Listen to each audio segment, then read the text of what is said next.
11 नवंबर 2020 को झारखंड विधानसभा में एक प्रस्ताव पेश किया गया था आदिवासी समुदाय के द्वारा, जिसमें सरना धर्म कोड को शामिल करने की मांग की गई थी, लेकिन केंद्र सरकार ने उस प्रस्ताव को मानने से इनकार कर दिया। सबसे बड़ा विवाद तो जब पैदा हुआ कि जब अंग्रेजों के द्वारा तो आदिवासी धर्म कोड को अलग से रखा गया था, लेकिन जब हमारा देश आजाद हुआ और 1961 की जनगणना में क्या किया गया, आदिवासी धर्म कोड को समाप्त कर दिया गया।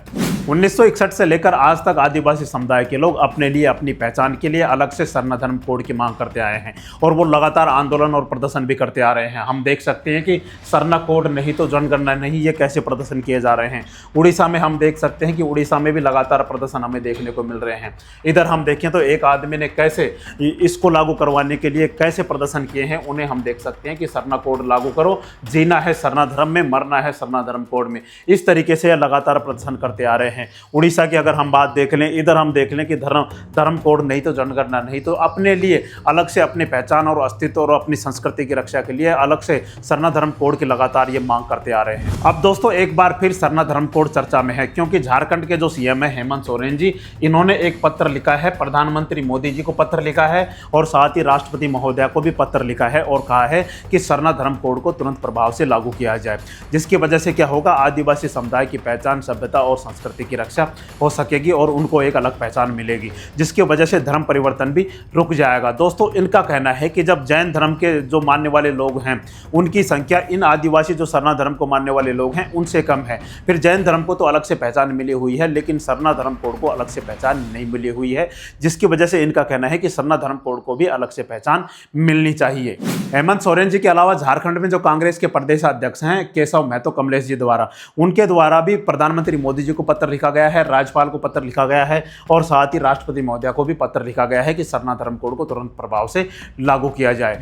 तो चलिए दोस्तों आज के इस वीडियो में हम समझते हैं कि आखिर सरना धर्म कोड क्या है, इसका इतिहास क्या रहा है, इसके पीछे विवाद के क्या कारण हैं और साथ ही अगर इसको जनगणना में शामिल कर लिया गया तो इससे क्या फायदा होगा, इसको हम विस्तार से समझते हैं। दोस्तों सबसे पहले हम देखते हैं कि आखिर विवाद की जो मुख्य वजह है वो क्या है।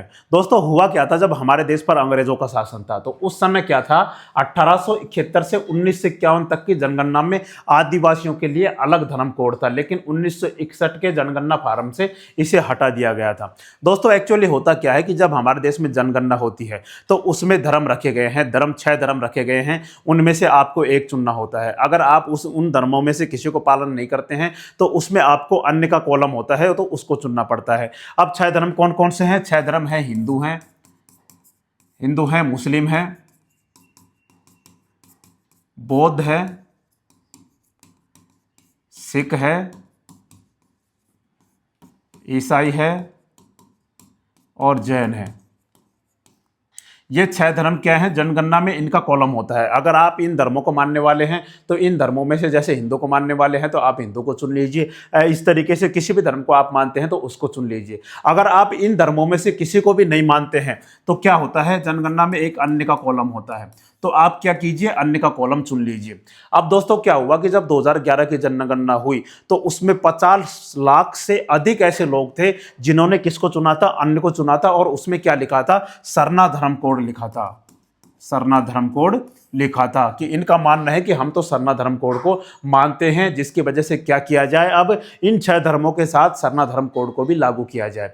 अब इनका क्या कहना है कि सरना धर्म कोड है, इसको जो मानने वाले की संख्या है, मानने वालों की संख्या है वो 80 लाख से अधिक है, जबकि जैन धर्म की तो इनसे काफ़ी कम है। फिर भी जैन धर्म को क्या किया गया है, शामिल किया गया है, उनको अलग से पहचान मिली हुई है, लेकिन सरना धर्म कोड को अलग से पहचान नहीं मिली हुई है, जिसकी वजह से क्या हुआ, 1951 तक तो अंग्रेजों के समय में भी अलग से आदिवासियों के लिए धर्म कोड लागू था और इसके बाद 1961 में इसे हटा दिया गया। 61 में हटा दिया गया तो 61 से पहले, जैसे 1951 हमारा देश आज़ाद हुआ, 47 में सरकार बनी, 1951 में, 51-52 में, उससे पहले जो अलग अलग जो कोड थे उसमें क्या थे, अंग्रेजों के समय जैसे 1871 में तो क्या रखा गया था, आदिवासी रखा गया था कि ये किसको मानने वाले हैं, आदिवासी समुदाय को मानने वाले हैं, जिसमें इनका अलग से कोड था। 1881 में क्या है, आदिवासी, 1891 में प्रकृतिवाद, इनको अलग से नाम रखा गया था। 1901 में आदिवासी प्रकृतिवाद, 1911 में जनजातीय प्रकृतिवाद अर्थात आदिवासी धर्म, इनको अलग से रखा गया था।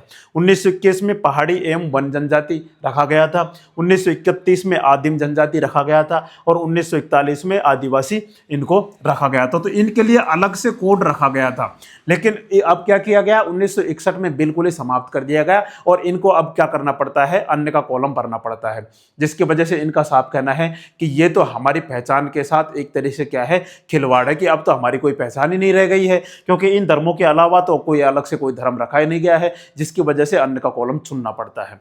अब दोस्तों क्या हुआ कि 2011 की जनगणना में देश के 21 राज्यों में रहने वाले करीब 50 लाख आदिवासियों ने जनगणना फॉर्म के अन्य कॉलम में सरना धर्म लिखा था। अब दोस्तों 1931 से 2011 के दौरान आदिवासियों की आबादी 38.03% से घटकर 26.03% रह गई है। अब दोस्तों धार्मिक अस्तित्व की रक्षा के लिए जनगणना कोड में सरना धर्मावलंबियों को शामिल करने की मांग लंबे समय से की जा रही है। आदिवासियों का मानना है कि सरना को अलग धर्म के रूप में परिभाषित नहीं करने से देश की लगभग 700 जनजातियों का अस्तित्व खतरे में है। तो इसकी यह मुख्य मांग है और इसके विवाद के पीछे भी यही कारण है। अब दोस्तों हम इसको आगे समझते हैं। अब दोस्तों जैसे हम देखें कि देश के 5 राज्यों में सरना समुदाय को मानने वाले सबसे अधिक लोग रहते हैं, बाकी राज्यों में भी रहते हैं, लेकिन सबसे अधिक जो रहते हैं वो बिहार में, छत्तीसगढ़ में, ओडिशा में, झारखंड में, पश्चिम बंगाल में, मतलब ये जो क्षेत्र है यहाँ पर क्या है, सरना धर्म को मानने वाले लोग सबसे अधिक संख्या में रहते हैं। 2011 सेंसस में अन्य धर्म बताने वाले देश भर में 80 लाख लोग थे। 80 लाख लोग थे, जिनमें से 50 लाख तो सरना धर्म कोड को मानने वाले लोग थे। 50 लाख से ज़्यादा लोगों ने सरना धर्म को अपना धर्म बताया था, जिसमें 42 लाख तो अकेले किसमें थे, झारखंड में थे। 42 लाख अकेले झारखंड में थे। अब दोस्तों इसको हम समझेंगे कि सरना धर्म कोड क्या है। इससे पहले हम देखते हैं कि अलग सरना धर्म कोड की मांग क्यों उठ रही है, क्योंकि अलग सरना धर्म कोड की मांग मुख्य रूप से इस दावे से उत्पन्न होती है कि सरना धर्म मानने वाले खुद को हिंदू नहीं मानते हैं। इस तरीके से उनका कहना है कि हम हिंदू नहीं हैं, हम अलग धर्म, अपने लिए अलग से सरना धर्म कोड, अलग से धर्म है। अब इसको हम डिटेल से समझे, सरना धर्म कोड के लोग क्या, इसकी किताबें लिखी गई है, क्या ये परंपराओं के आधार पर ये धर्म कोड चल रहा है, कि क्या जैसे हिंदू धर्म में गीता को मुख्य किताब माना जाता है, इस्लाम में कुरान को माना जाता है, ऐसे ही सिख धर्म में गुरु ग्रंथ साहिब को मुख्य किताब माना जाता है, जिसके आधार पर यह धर्म चलता है। तो क्या सरना धर्म कोड का अलग से कोई किताब है या फिर अलग से उनके कुछ नियम है, उसको हम समझते हैं किस आधार पर सरना धर्म कोड काम करता है। देखिए दोस्तों इसमें क्या है कि सरना धर्म कोड में क्या है, प्रकृति पूजक ये माने जाते हैं। सरना धर्म कोड के अनुयायी विशेषकर पेड़ों, पहाड़ों और नदियों को पवित्र मानते हैं और धरती आया का मतलब होता है धरती माता की पूजा करते हैं। यहाँ पर हम देखते हैं ये प्रकृति पूजक माने जाते हैं। प्रकृति पूजक मतलब इनका अलग से कोई इष्ट देव नहीं है, जैसे हमारे हिंदू धर्म में माना जाता है शंकर भगवान, विष्णु भगवान, ब्रह्मा जी को माना जाता है, उसी तरीके से इस्लाम में अल्लाह को माना जाता है। ऐसे इनका क्या है, अलग से कोई वो नहीं है, अलग से कोई इष्ट देव नहीं है। इनका इष्ट देवी क्या है, प्रकृति है। ये प्रकृति की पूजा करते हैं।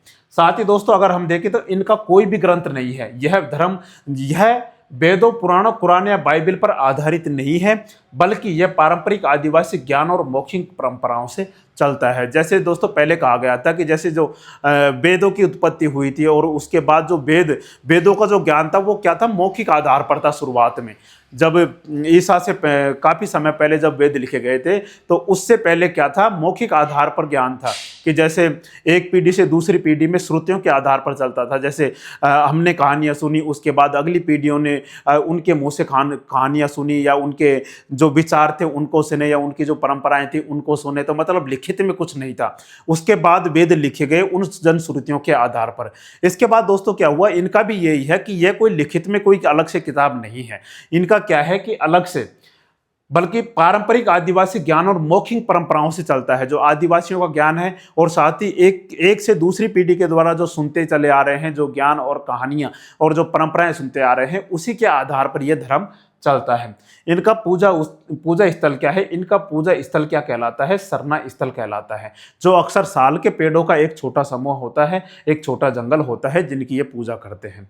प्रमुख इनके त्योहारों की बात करें तो सरहुल और करम इनके प्रमुख त्योहार है, जो कृषि और प्रकृति से संबंधित है। सामाजिक संरचना की अगर हम बात करें तो इसमें कोई भी जातिगत ऊंच नीच या वर्ण व्यवस्था नहीं होती। इसमें ऐसा नहीं है कि कोई ऊंची जाति का है, कोई नीची जाति का है, कोई छोटा है, कोई बड़ा है, ऐसा बिल्कुल भी नहीं है। चाहे किसी भी समुदाय को मानने वाला आदिवासी समुदाय हो, वो सबके लिए समान है। सरना धर्म कोड सबके लिए समान है, जिसकी वजह से यह धर्म अपने आप में काफी महत्वपूर्ण है।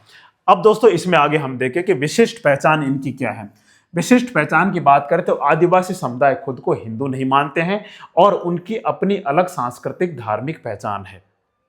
जनगणना में अलग कॉलम की मांग ये लगातार कर रहे हैं। 1951 की जनगणना के बाद से आदिवासियों के लिए अलग कोड हटा दिया गया, 1961 में हटा दिया गया, जैसे हमने आपको बताया, जिससे उन्हें जबरन हिंदू या अन्य धर्म में गिना जाता है। अब दोस्तों अन्य धर्म में गिना जाएगा तो इनकी पहचान धीरे धीरे खोती जा रही है, जिसकी वजह से ये लगातार आंदोलन और प्रदर्शन कर रहे हैं सरना धर्म कोड को शामिल करने के लिए।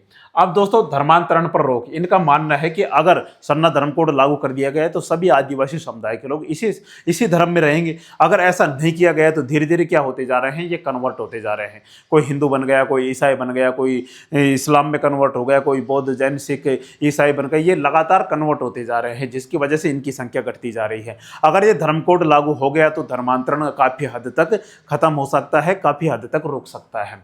जनसांख्यिकीय आंकड़ों की अगर हम बात करें 2011 की जनगणना के अनुसार सरना अनुयायियों की संख्या कई अन्य मान्यता प्राप्त धर्मों जैसे जैन से अधिक है, इसलिए इन्हें अलग पहचान का संवैधानिक अधिकार मिलना चाहिए। ये पर्यावरण संरक्षण की भी मांग के लिए जाने जाते हैं। सरना धर्म प्रकृति के साथ सामंजस्य बिठाकर जीने की शिक्षा देता है, जिसे मान्यता देना बहुत जरूरी है। तो दोस्तों यह था सरना धर्म कोड, जिसमें प्रकृति को ही सर्वश्रेष्ठ माना गया है, प्रकृति को ही भगवान माना गया है, जो आदिवासी समुदाय की अलग से विशिष्ट पहचान रखता है। बाकी दोस्तों आपको क्या लगता है, आप इस विषय में क्या सोचते हैं कि क्या सरना धर्म कोड को शामिल किया जाना चाहिए या नहीं किया जाना चाहिए, कमेंट करके जरूर बताएं। और हमारी जानकारी आपको अच्छी लगी हो तो हमारे चैनल को लाइक एंड सब्सक्राइब जरूर करें। जय हिंद, जय भारत।